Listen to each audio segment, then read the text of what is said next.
a loathsome, obnoxious, repellent individual.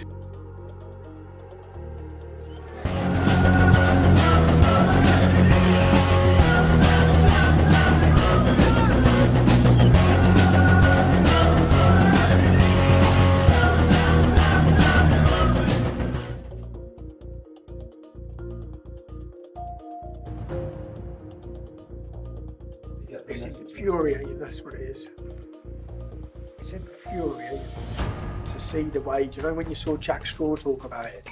He's talking about them like they're statistics. The biggest victims of Islam are Muslims. Muslims are people, and the left can't get their head around this. Muslims are people. If you hate people, that's bad. Islam is an idea. Every idea is there for scrutiny and criticism and mockery if you want. And I spoke to her about my town. I spoke to her about Qadir Basque. I spoke to her about Luton Islamic Centre. I warned her and I begged her. On the racist point, there's no evidence that I'm a racist. In fact, all of the evidence, every single bit of evidence for the last 10 years points to the complete opposite. To prevent you. So I breached my bail condition one time. I turned up dressed as a Jewish rabbi and I got a conviction for that. That's one conviction. You turned up as a Jewish rabbi as a disguise. Oh yeah, you've got to see the video, man. I told the police, so I liaised with the police for the demonstration in Tower Hamlets. I was banned from going and I said to the police officer, we've got a Jewish rabbi coming to the demonstration, he's going to need an escort in. And they said, okay, and I'm banned from going. And I said, okay, he'll meet... Hold on a second. You disguised yourself as a Jewish rabbi so you get a police escort in? Yep.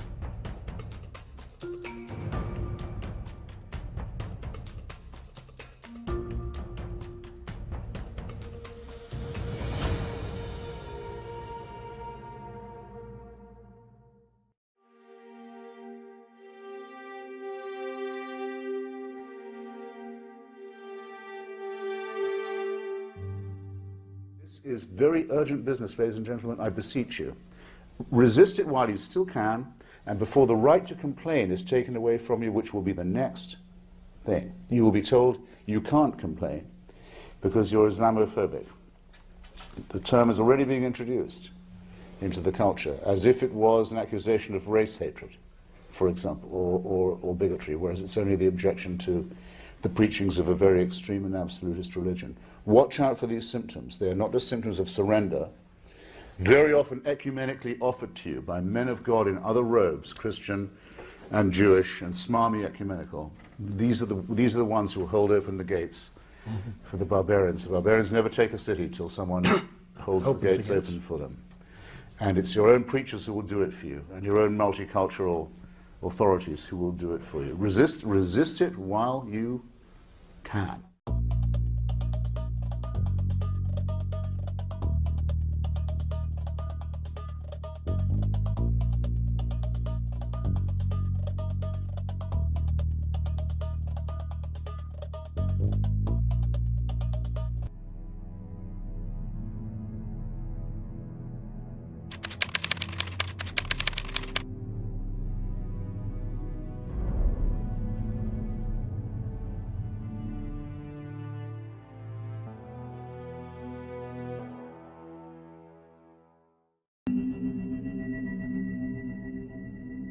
Seven years after shelving a potentially explosive story, journalist Andrew Norfolk found his conscience calling him.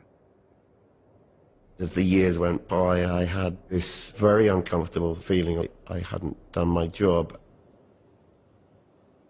I was on a long weekend. I was driving up to Scotland. I had the radio on. A news item came on the BBC. Greater Manchester Police have been describing how a 14-year-old girl was forced to endure an absolutely horrifying ordeal after being forced into prostitution. The vulnerable teenager was targeted with vodka and cigarettes after she was spotted wandering the streets before she was made to have sex with a string of men. At no stage in the report had the names of the defendants been read out. I'm sitting in my car in the middle of nowhere, and I'm thinking, you've not heard a word about this case until 5 minutes ago. And yet, with every fibre of my being,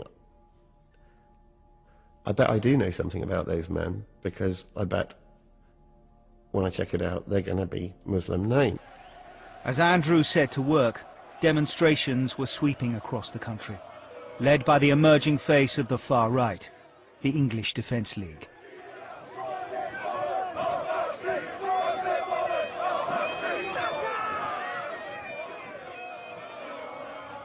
Its members were young, organised and growing in numbers, and its marches often descended into violence. Gas grenades were thrown, police vehicles were vandalised, and the police themselves were attacked. The EDL's goal was to stem the growth of a faith that it believed was corrupting the country. And in the grooming of white children, they saw not just a crime, but evidence of a broader Islamic agenda. Militant Muslim gangs taking liberties in our towns and cities, taking liberties with non-Muslim youth, non-Muslim girls, raping, pimping, beating, abusing our whole system.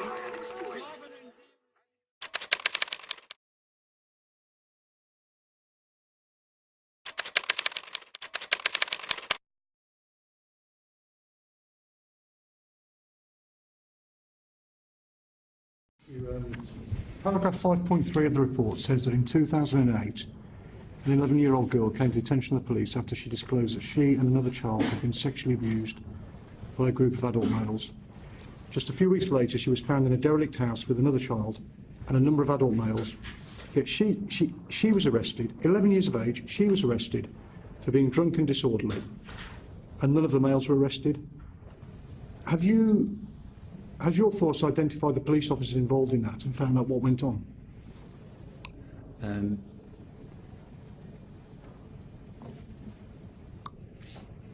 I don't know. Okay. Don't know.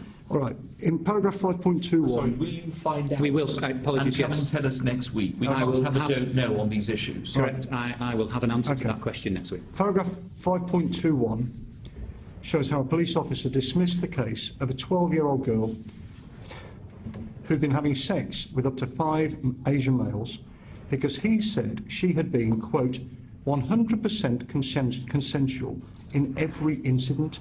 12 years of age? I think that's unbelievable, to be honest. Have you identified who that officer was and found out what happened there? Can I just make one thing clear? That I've said today that we must have an independent investigation team to come back at this. I have also personally spoken to the Director of Investigation at the IPCC. Sorry, Mr. Austin, could the Chief Constable just finish? Please finish. I've also personally spoken to the Director of Investigations at the IPCC, and in order to involve them in this as well. Well, if people I was responsible for managing, if a report landed on my desk well over a week ago now, saying that people I was responsible for had behaved like that, I'd want to know pretty quickly what on earth had happened. In paragraph 5.9, it says that fathers had tracked down their daughters and tried to remove them from houses where they were being abused, only to find themselves arrested when police were called to the scene. Do you know what happened in that case? Chair, I don't seek to defend any of this. That is a remarkable answer from the man in charge of the police force. A police force where in one small town in the UK, over 1,400 children were sexually abused by mainly Muslim gangs. Note that the politicians on the committee here are complicit in some of the political correctness on this matter by calling these gangs who raped 1,400 plus girls in Rotherham Asians, rather than actually clarify it and reduce it down to the truth, because 90% of the convictions are for Muslims, not Asians. And it really is an insult to Asians as a whole to not distinguish. But even today, in 2018, government officials stick to the word Asian. And of course, fathers were arrested trying to stop their daughters being raped. The daughters were left to be raped, and even social services in Rotherham delivered children back to the rapists. That is how bad the situation was. Mr. Speaker, Professor Alexis Jay's report into child sexual exploitation in Rotherham between 1997 and 2013 is a terrible account of the appalling failures by Rotherham Council and by the police and other agencies to protect vulnerable children. It was a complete dereliction of duty. It makes for shocking reading. 1,400 children, on a conservative estimate, sexually exploited, raped by multiple perpetrators, trafficked to other towns and cities, abducted, beaten, intimidated. Like the rest of this House, I was appalled to read about these victims and the horrific experiences to which they were subjected. Misconduct has yet been found relating to the child sexual exploitation cases in Rotherham, according to the police watchdog. To the grooming that's going on with gangs, it does predominantly tend to be Pakistani men, and that makes us uncomfortable because we don't want to be seen as racist. But actually, it's not racist, it's just calling out a perpetrator and identifying a characteristic.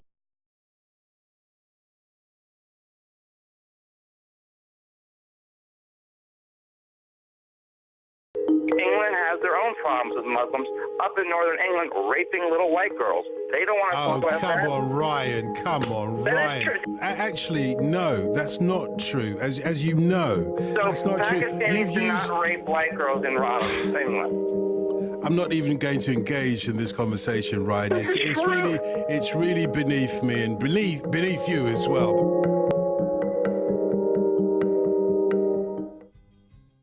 Brilliant. Yeah, great. Yeah, because we're trying to get past the media bias on organisations like this. The minute they open their mouth, none of these people listen to that anyway. We have BBC News here. The only reason why we have to come is because of how bad they are. When you describe this crowd, how are you going to describe them in your news report? Well, we're going to call them what you've labelled yourself, which is an anti-extremist movement. When your news report comes out on this, yes, will you mention the word far right?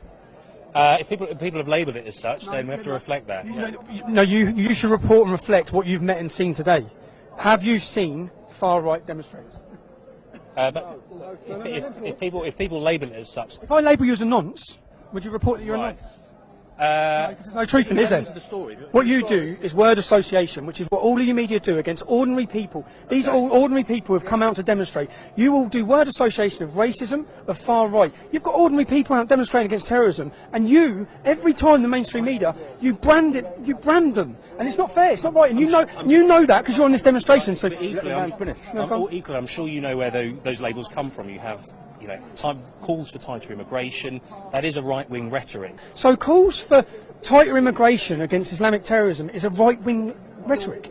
In fact, the Labour Party said talk about immigration, tighter controls on immigration. Everyone does. Right. What do you mean a right-wing rhetoric? How's that a right-wing rhetoric? Well, people would say that is so because this group talks about terrorism and talks about controlling borders, that means they're far right. It's a far right. Yeah, they could be. This is what you're up against. This is what you're up against. This is BBC. So if someone identifies as wanting to stop Islamic terrorism and controlling your borders, it's far right. It would be labelled as such. By people like you! But if my opinion is absolutely invalid, it's about getting... You're reporting for the BBC, you're lying for the BBC, you are officially fake news and you're demonising so many innocent people. Right. You make it impossible for people to talk. You do that. That's who you are. You're here to try and get bad footage, that's why you're here. Right. That's your agenda. You have an agenda. You're frustrated with the media, from what I take from this. You have a complete agenda when you come to these demonstrations. And you usually don't even report. If you can't get any bad footage of today, if you can't get violence, you don't report. Do you think there would be violence today? I mean, it's been peaceful so far. No, not unless far left demonstrators are allowed to get up and throw things at people, which is what usually happens. So if the police want to stitch the organisation up, which we see time and time again, then we'll see. But you are all part of the problem. In September 2016, a Muslim sergeant called Javaria Saeed actually became a whistleblower for the allowance of extremist Islamist ideology within the London Metropolitan Police. She was, of course, stonewalled at every avenue until she felt she had to become a whistleblower to the press to let people know what was happening. Well, to start off with, the first day that I joined the unit, I was told by an officer to get down on my knees and beg God for forgiveness for the way that I choose to make my decisions as a Muslim woman. And then later on, there were comments around FGM, advised to other police officers that FGM is a clean and honourable practice in Islam and we should be careful not to criminalise it. This was a unit set up to presumably engage with people within the Muslim communities within London and also to protect Muslim women from being victims of FGM and also of domestic violence. That's right. The unit was very... Now imagine growing up in that environment. Imagine growing up in an environment where relatives are raped. Imagine growing up in an environment where friends are killed. Imagine growing up in that tough world. Well, one person did, and he goes by the name of Tommy Robinson. And for being a whistleblower, the state was to turn on him.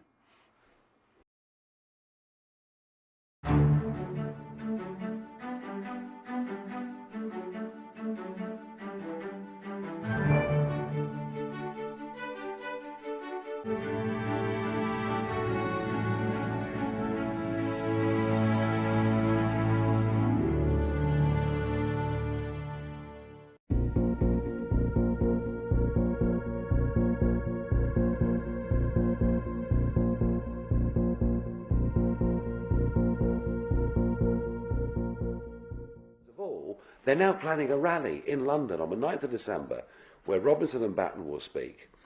It's a march through Westminster. I know what will happen. It'll be full of skinheads and people with tattooed to the eyeballs. They'll all be drunk before they get there. There'll be punch-ups and God knows what. Why are you here? Why am I here? Primarily to support Brexit, to stop the EU army, to start off, and also in my capacity as a forces veteran, to highlight the sufferance that the homeless veterans are under. Jessica, why are you here? To protect us for our country and for our future generation. I know it's a stupid question, but why are you here? We're here today to fight for democracy, for the 17.4 million people that cast their vote for a democratic vote to get out of the EU.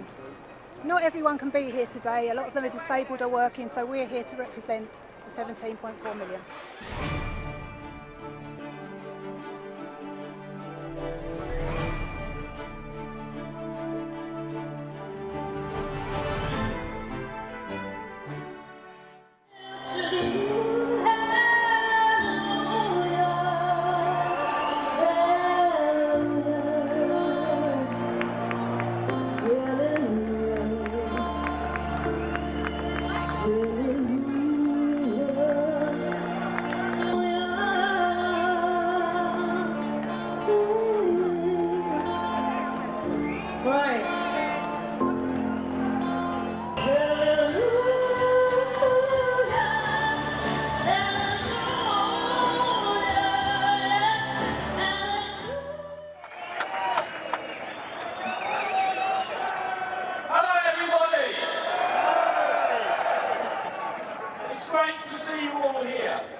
When we were filming, we asked the police at the beginning, during and at the end of the march, and all of them told us that there was no issues, no problem whatsoever, but they were expecting a lot of trouble in the opposition march, the Antifa, Trade Union and Labour Momentum March.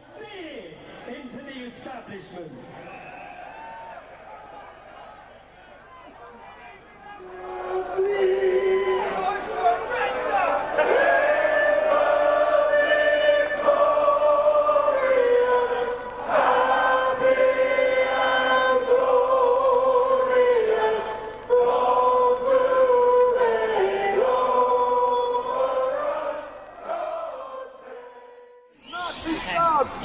Fascists! Tommy, we want you dead! Tommy, we want you dead! Tommy, we want you dead!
Over 15,000 people marched against Tommy Robinson and his fascists.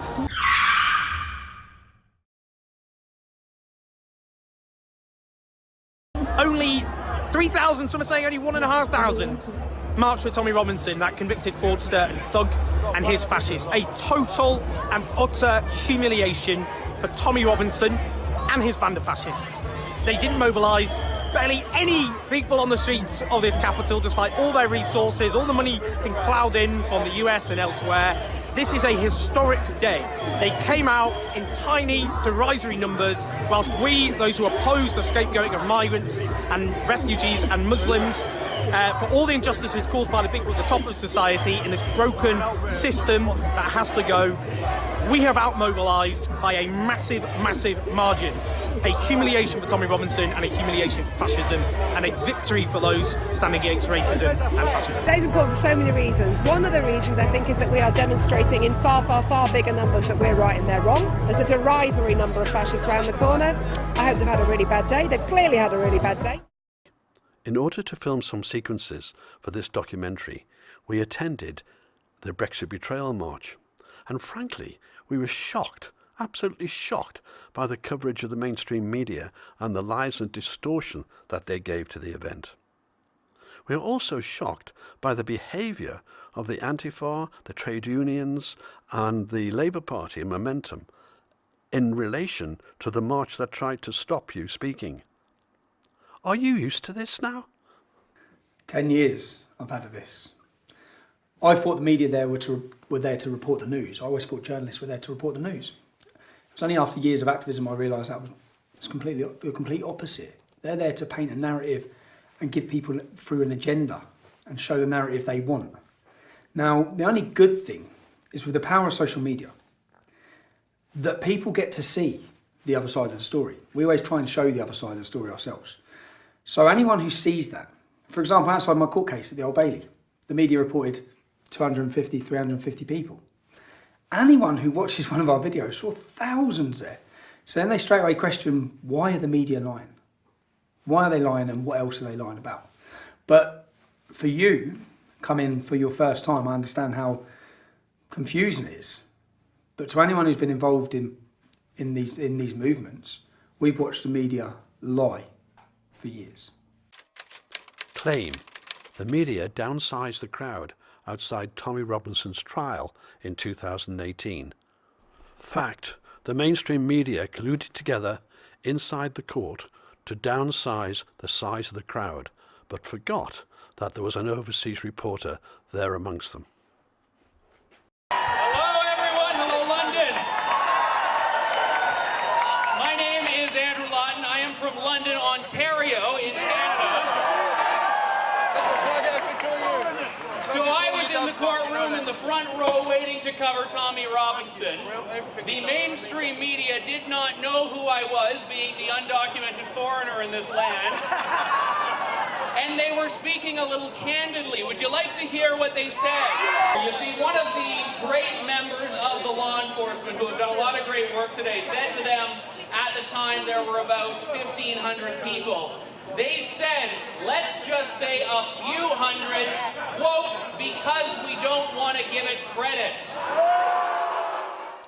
So there we have the mainstream media colluding together to do nothing more or less than deceive you. Now, in order to understand the real Tommy Robinson, let's go right back to his childhood. Tommy, when were you born and where were you born? I was born in 1982, born in the L&D, that's the Luton and Dunstable Hospital. Who we know today as Tommy Robinson was born as Stephen Yaxley, but his father left him at the age of 2. And his stepfather had the name Lennon. And this is who Tommy regards as his real father, the father who looked after him and nurtured him. And so he adopted the name Stephen Yaxley Lennon. He grew up in a closely knit working class community in Luton, one of the poorest towns in the UK. We know him today as Tommy Robinson because when he formed the EDL, he decided to protect his family by using a pseudonym. Tell us about your early childhood and maybe how your early childhood has in some way influenced the man you are today. I'd say your life experiences. I hear so many people telling me. I had a debate with an expert on multiculturalism. I asked him where he was. He was sitting in Brussels. I asked him where he was from. He said Exeter. I said, you're the expert on multiculturalism, you're from Exeter. Exeter is 99.9% white Christian English. I'm from Luton Town. When I was born in 1982, there was 1 mosque. There's now 35. I've seen and watched the change my entire life. I've grown up. Luton is one of the most diverse towns in Europe. We have everybody, every culture. We have some, like the people I love, the people I've been brought up with, the people I associate or call my family. My friends are my family. St. Lucian, Jamaican, Italian, Bulgarian. My mother was an Irish immigrant. Luton is a town of immigrants, that's what it is.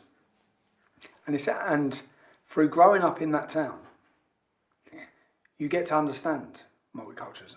You understand that, and I actually myself, and a lot of people don't understand this when I say it, when I hear world leaders, when I heard David Cameron say multiculturalism's failed, when I heard Angela Merkel say multiculturalism's failed, to me that is a weak way of accepting Islam's failed.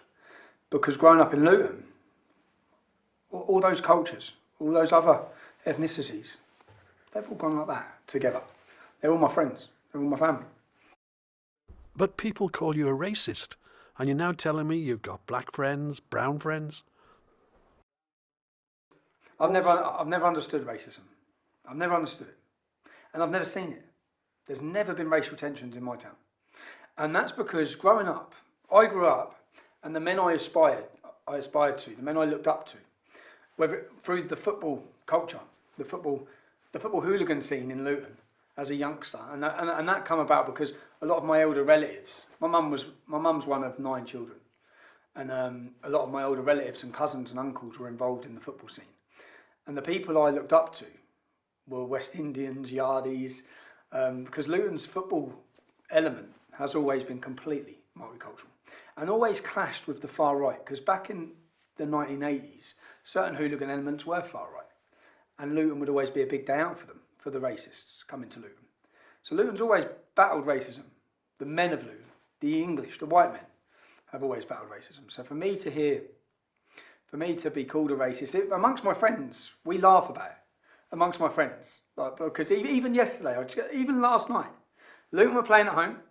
I've got a friend who's English, but his family have come from Jamaica. He's a massive 6'5" lad, and he's walking in front of my car as I'm coming into the stadium. And I spoke to him, and I'm bibbing, and he shouted, "Fuck off, you racist!" But he's turned around, and we're both laughing our heads off. And so amongst all my pals, we joke about it. It's a joke in Luton, because everyone in Luton knows me. Everyone knows me as a youngster. Then tell me, how do you feel when people call you a racist? It's insulting. It's infuriating, actually. It's infuriating. And in fact, trying to understand it. And when I first started the United People of Luton, I was asked for my first interview, and I didn't know anything about right-wing, left-wing politics. I didn't understand certain media. I didn't understand the Guardian was left-wing, the Daily Mail was right-wing. I never understood any of that. I never read any of them. I didn't care. I was on a building site. I was not bothered or interested at all. And I went for my first interview with the Guardian, and I sat down and I went with my friend who I saw last night. I went with 3 of my friends who were all black. And I sat down and I had this conversation, and we sat there chatting, saying, just telling them why we're angry. And then when the article came out, there's no mention of the fact I turned up with 3 of clearly my best friends who are not white. There was no mention. There was labelling of far right and racist. And the shock at that moment, the shock when we first walked through our town in response to the soldiers coming under attack, in response, as a community, we come together and walk through our town with plenty of non-white friends. In fact, my friend Isaac lost his teeth that day by a police officer. So plenty of non-white people. We had signs that said National Front go to hell to let the far right know from the offset they're not welcome. And when I read the newspaper, racists. And to try and understand that as a young man, and then to witness it and the spread of it and the way that, do you know what it does? It infuriates me to the real victims of racism, because it's an absolute insult to them. That attempting to discuss problems around an ideology can have you labelled and smeared as a racist by every celebrity or news presenter in this country. Yeah, it's infuriating. Well, you're a friend of Tommy Robinson, and apparently he's a racist.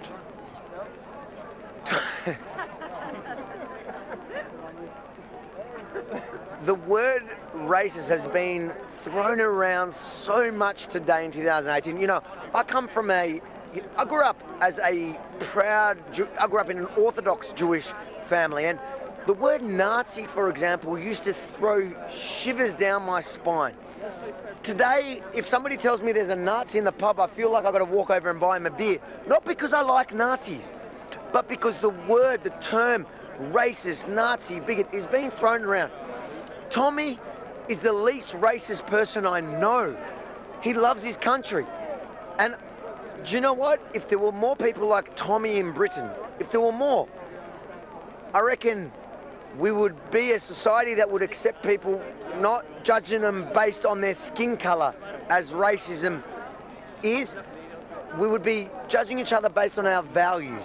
And that's what's important. Race has nothing to do with this. I don't know, man. All these Tommy Robinson. There's all the racists over here. Look. You know, we're not hooligans. We're just normal folk. Yeah. Just getting on. Totally agree with you. You know. From the EDL onwards, Tommy Robinson is associated with all races and religions. On the racist point, there's no evidence that I'm a racist. In fact, all of the evidence, every single bit of evidence for the last 10 years points to the complete opposite. From the burning of swastika flags to even people throwing my criminal convictions up at me. One of my criminal convictions is for knocking out a Nazi. I have challenged, in fact, I've done more to challenge Nazism in this country than any of these anti-racist left-wing activists. I have openly called it on with them in the same way I've called it on with extremist Islam, with radical jihadis. I've always said Islamism, Nazism are opposite sides of the same coin. They're identical problems. But one of them has been pretty much defeated. The other one is flourishing. So, yeah, all of the evidence throughout all of the years. And you know, the thing is, the media try and portray this racism thing. But anyone who follows my life, anyone over the years who's followed me, anyone who's now followed me, sees my life. They see the videos of my life, they see my friends. They see it's quite clearly visual that I have a multi-faith, a multi-ethnic, diverse friendship with many people. So it's clear to everyone I'm not racist. But with regards to Islam, growing up in Luton, when I went to high school, there was something different, very different. I thought it was because the groups were Pakistani.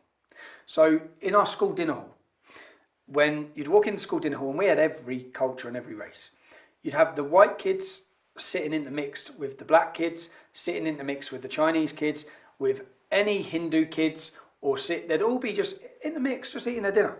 In the corner, there'd be 4 or 5 tables of Pakistanis. And I always thought Pakistanis, that's just what I thought it was. And there was a natural aggression and hostility. And I witnessed the gang culture, the gang identity of if you mess with one, you might as well have just declared war with the whole tribe. And I witnessed the difference in where men or kids, Luton, so people understand, Luton got voted the roughest town in the UK. It's a real town with real problems, with extreme poverty, with a lot of violence, a lot of problems that are away from Islam, has a lot of problems in that town. And so growing up in a town like that, at a school like that, there's a lot of trouble, there's a lot of violence. But it was only then that I experienced the gangs, the one-on-one fight, that was gone. There was multiple people attacking one person. And it was a learning curve, and I just always put it down to Pakistanis. I thought they're different. And I never really understood it. And it was only then, my wake-up call, my complete lightning moment, was the Beslam school massacre. I'd witnessed lots of problems in the town. Sexual exploitation of the young girls. I had a relative who was groomed. I had a boy who was my age, my uncle's friend was murdered in the town, Mark Sharp. They snapped the knife off in his head. A group of 5 again, not one, not two, multiple men were armed with weapons over nothing, over a road, over giving a hand signal in a car. And this man was with his 10-year-old son at the time. His son was my age. So I'd seen all these problems from what was a Pakistani community. But then it was the Beslam school massacre. Do you remember the Beslam school massacre? The Beslam school massacre was where jihadis in Chechnya took over a school of children. And I remember watching it, trying to understand it. As parents come outside the school, they had the children for a couple of days. They massacred them. And the parents were outside the school listening as their children were being butchered. And I remember just watching it. And then I remember watching a video in a chicken shop in Luton. And that was my introduction to a jihadi called Saif al-Islam, Sword of Islam, his name is. He's now in jail for terrorism. In fact, he's the one who punched me through the car window, for anyone who's seen the video in Luton. Oh, because I know what you like, bruv. You have about 100 you in a minute. You f***ing little chief. And I watched him sitting in a chicken shop saying that an attack like that on a school in England would be justified. And then I remember just, what is this? Try to understand his mindset. Try to understand what is this way of thinking. And then I started looking, and I understood that then he was part of a group called Al-Mujahideen. 60% of the UK's terrorists in jail now are ex-members of this organisation. Their head office was in my town. It was in Biscuit Road, which is a road in Luton. Omar Bakri, Abu Hamza. I then started reading and learning that all of these notorious figures were based in Luton, were radicalising in Luton. I then read about the groups. I started seeing they're sending people to fight for the Taliban. They're recruiting in a big stall out in our town centre, outside Don Miller's. That was my understanding then. And then I tried to understand how someone from Luton can think an attack against children that I'd just witnessed play out. I'd seen the mothers, I'd seen the grief, I'd watched it. And I was probably, I can't remember, 19, 20 at that time. So that was my opening moment where I started looking and learning. And then when September 11th hit, when I went up to the local shops, we had Magnificent 19 posters put all over the shops where they were glorifying the 19 suicide bombers. We had a parade through the town. We had celebrations in the local college. Now these things spread around the town. We live in the town. As I said in my Oxford Union address, this is our town. This is where we live. And trying to understand with the issues in the community like that. I had a young lad who was from Oxford University, who got the best grade at Oxford University, who'd done a documentary with me. And when he comes to do a documentary with me, he come to our local pub and he met everyone. And he said, I've never had this. I said, what? He said, you all know each other. Every one of you, in every shop, in everywhere we walk, you're all shaking hands and you all know each other. He'd never had a community. Because this is where the out of touch problem comes with politicians and young children who are going to boarding schools. If a young girl is affected in our estate, it affects us all. If someone's violently attacked in a racist attack, it affects every one of us. because we all know them. We know their mums, we know their sisters. These some children who are like, for example, this young lad Tom, he has gone to a boarding school. He doesn't mix on the estate because he goes to a private school. He comes out of school and goes to a university. He goes to another town. He doesn't know anyone. He then gets a job in a city. His community, he doesn't have the community we have. We have a community. And when you affect one of them, you affect them all. And so we're supposed to just, and I bring it back to Rotherham. If you've got 1,400 children who have been raped in Rotherham, each one of them has 4 family members. That's 10,000 people directly affected. You talk about multiculturalism, you talk about problems, you talk about hostility. That's 10,000 people just in that small area who are directly affected by Islamic grooming gangs. And you want to try and tell us all and dilute the problem. So in Luton, you will not come to my town and not meet one person that doesn't know someone that has not been directly affected by Islamic hostility in our town. And that was so my awakening moment was Beslam. I started learning, reading, researching. And that's what really frustrates me a lot, is when people argue with me or smear me or label me, slander me, without doing any research. I'm very versed. I'm more versed than any Muslims. I can debate this issue with anybody because I know it inside out. And and it's not just that I know it from reading and researching. I've lived it. So I'm not talking about what I read in a book. I can go back every time to a life experience that has been an awakening moment that has helped me to understand why Islam is different to all the other cultures and religions in our communities. Tommy, who are the biggest victims of Islam? The biggest victims of Islam are Muslims. The biggest victims. When I talk about freedom, I think that the freedom that we have in this country, everybody should be able to enjoy. Everybody who's born in Britain. Our forefathers sacrificed their lives to give us freedom. Yeah, many British people have freedom. Many non-Muslims have freedom. There's many Muslims who do not have freedom, who can't have freedom, who are oppressed, who aren't free, who are slaves, whether they be slaves to Allah or slaves to their own families. The problem with apostasy, the problem without any organisations or charitable groups or government funding or support to help these people who are isolated, who are targeted for leaving Islam, the punishment to leave Islam is death. And so many people who have left Islam know that around the world. But that same problem is here in Britain, with honour killings, with violence. And again, every time I can give you an example, I was at a shop in just outside of Luton, and I walked out of the shop and a young Asian girl came up to me and said, "Tommy, Robert, I've been waiting years to see you. Please, please, please come back to my house." Yeah. I was like, "What?" I said, "No, babe." I said, I'm not coming back to your house. What's the problem?" And I went back, in the end, I got talking to her, and I went back and met her partner at her house. She's hiding. She left Islam. She's been hiding 20 miles from where her family are for 10 years because she's scared they'll kill her. Everyone should have freedom in our country. And there's an ideology and a scripture being promoted by many imams across this country that apostates deserve death.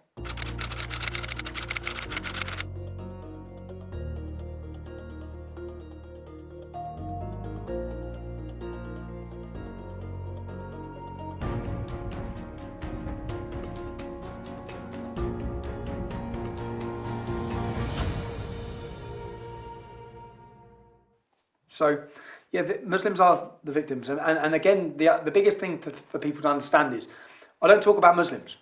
I talk about Islam. For the sole reason that I see Muslims as victims, Muslims are people, and the left can't get their head around this. Muslims are people. If you hate people, that's bad. Islam is an idea. Every idea is there for scrutiny and criticism and mockery if you want. It's an idea. You're free to pick fault with that idea. You're not free to promote hatred against people. So I don't talk about Muslims, I talk about Islam because of that. And many Muslims I think many of them are naive to the agenda of Islam. As I said, many Muslims I meet when I talk to them about Islam know very little about it. They know very little about Muhammad. They are just cultural Muslims, Muslims by name only, experiencing the freedom in this country without realising that Islam takes those freedoms that they enjoy so dearly. Tommy, you clearly explained the difference that you see between Muslims and the ideology of Islam. But what was the trigger that actually got you into activism, that got you to form the EDL? The formation of the English Defence League, people need to understand there was so much before that.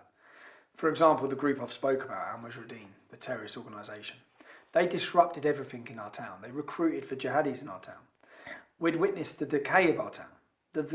I'd grown up and seen so many problems. And then we had a soldiers' homecoming parade. And the soldiers were returning from Afghanistan and they're given the freedom of the city. I think it was a Tuesday morning. It was a morning and it was not publicised at all. So there was nothing in the papers, no promotion of it. There was a young lad from the same estate as us who lost his legs. Another young lad who had died, and his mother and their families were there to pay respects for the returning soldiers. Now, when we went into town that morning, I knew something was wrong. I looked around and I saw police everywhere. And then I saw groups, dozens of women together in burqas. Dozens of women. And I started spotting the jihadis. I started spotting Saif al-Islam and the groups which I've researched and I know everything about. And I thought, they're going to do something today. And I just knew they were going to do something. And then they attacked our soldiers. Now, what a lot of people don't see, they just see a small group of Muslims shouting, baby killers, butchers of Basra. They spat. A soldier who lost his life, his mother was there to pay her respects that day. They spat in her face. This is the point again I make of, that's our town. Luton is our town. It's a town we love. It's part of who we are.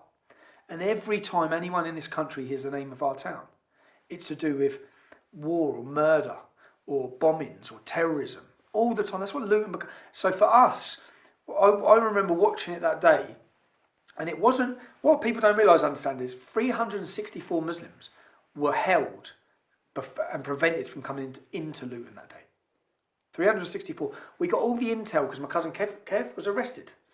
We got all the intel. 364. 80% of them were not born in Britain. There would have been 500 plus Muslims in that, more than our armed forces, to attack our soldiers that day.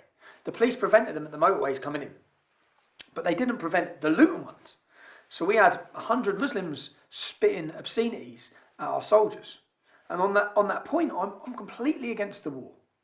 But there are soldiers, they swear allegiance to the Queen and the elected government who choose their wars. Now, for us that day, I remember sitting down afterwards, I remember watching the way the police policed it. They didn't even look at the Muslims. In fact, they walked them. I watched them as they walked that group of vile, radical jihadis. It's the equivalent of walking Hitler's henchmen through our town hall. They walked them through our town hall and took them to the back. So as our armed forces walked past, they could spit and attack them. They were walked through to do it. And do you know why they were walked through?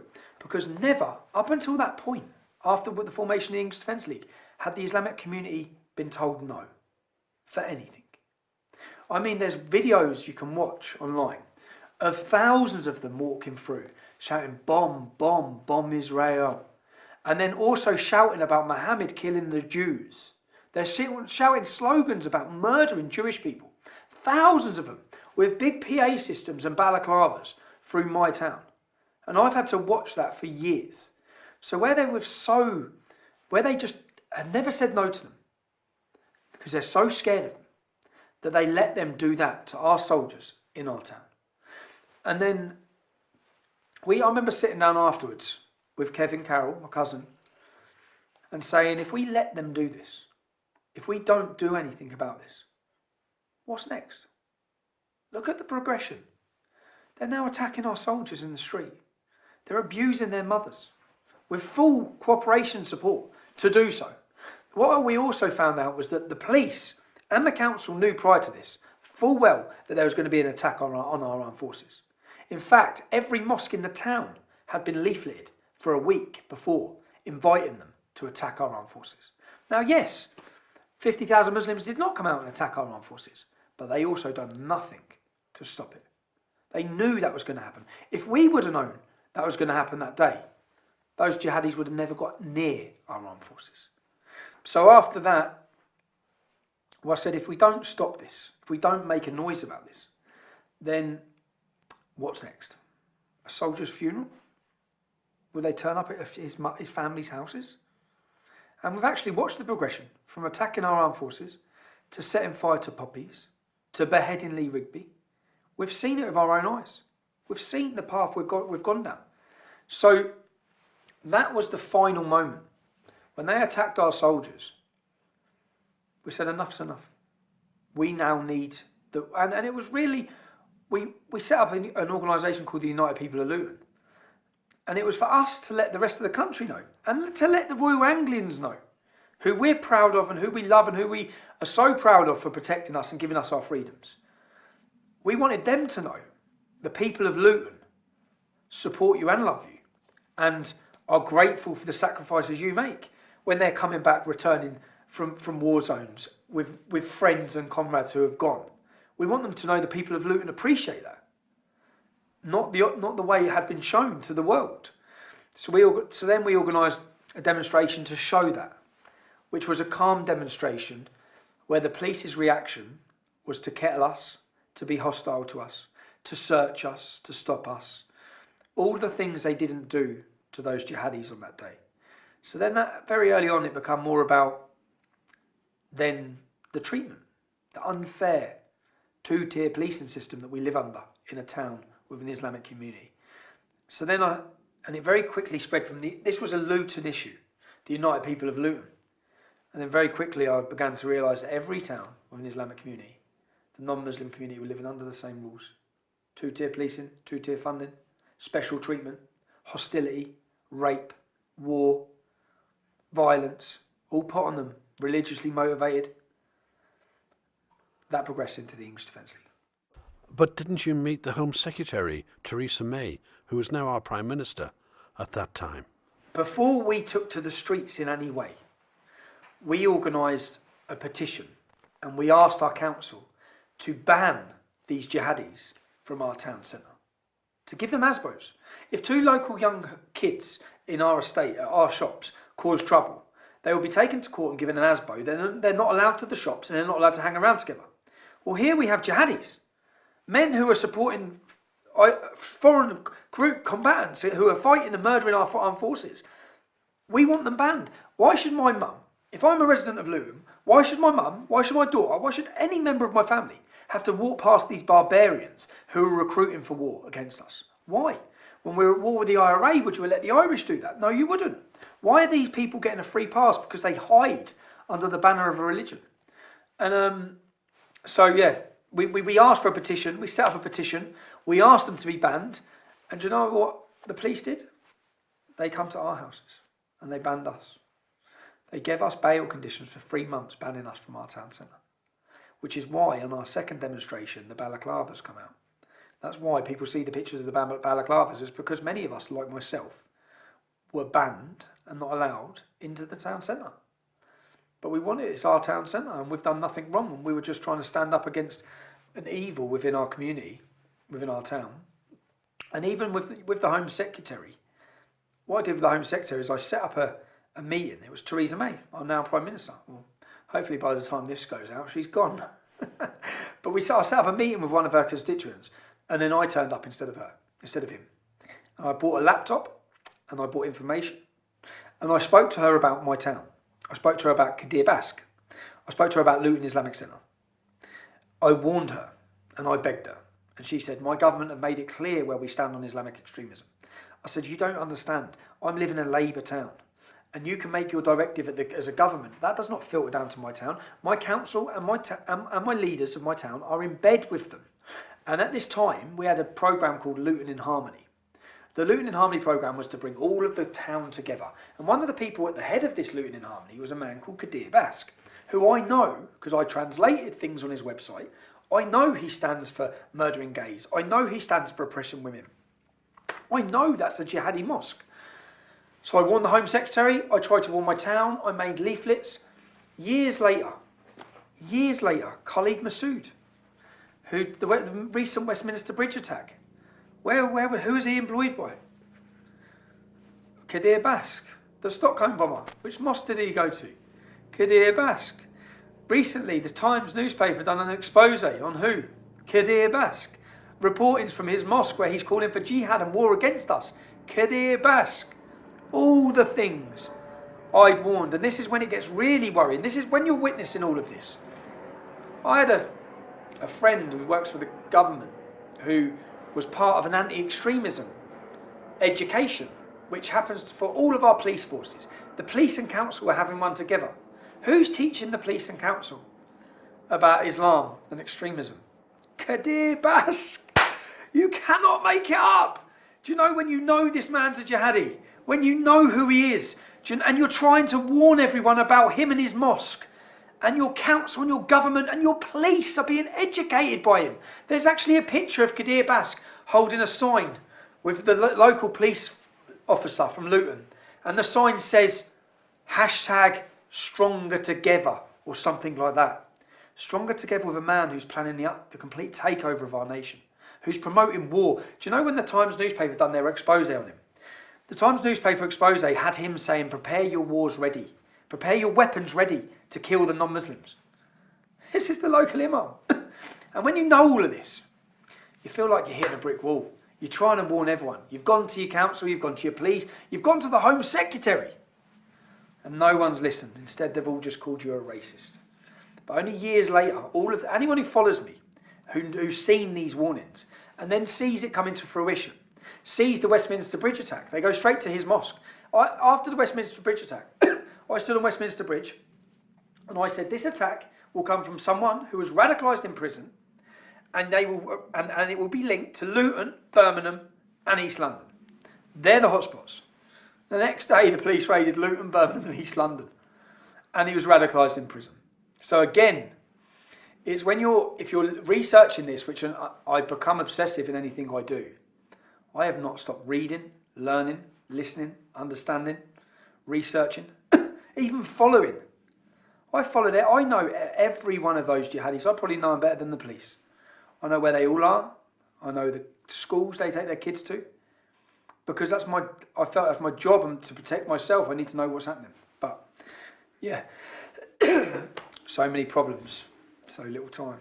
Tommy Robinson said that the group was becoming increasingly right-wing, essentially, increasingly extremist, and that he felt he couldn't deal with all of the elements in it. As I was talking about Tommy Robinson, asking your questions about him, he came knocking on our door, and now he's sitting here in the studio with us. He's joined in the studio now by Kadir Bash from the Luton Islamic Centre, who we had as an arranged guest on this subject as well. So we've ended up having a bit of a Barney about all of this. And just before the news, Kadir, you said that in an ideal society there would be punishments for example homosexuals, and Tommy Robinson had put the point to you that this is why he was concerned by your ideology, which is why he was anti-Islamic and anti-Islamisation, and put Luton Islamic Centre in that camp. Do you understand why Tommy Robinson might be concerned by Islamic ideology when, even though you say we don't want it in Britain, you do use phrases like in an ideal society and then come up with a statement like that? Yeah, that's fair enough. He has every right to disagree and to criticise. For me, when I say ideal society, I mean an Islamic society, not a Western secular society where we live here at all. But you are here. I want to say every Muslim, moderate Muslim, holds this belief as well. Well, ideally, would you? Well, answer that though. Okay, answer that first. Our local council, we're in Luton. Luton Borough Council have refused dialogue with me for 4.5 years, yet this man sitting next to me, whose ideal vision for this country would be homosexuals getting executed, it has a table at the seat with the council. He did just stress.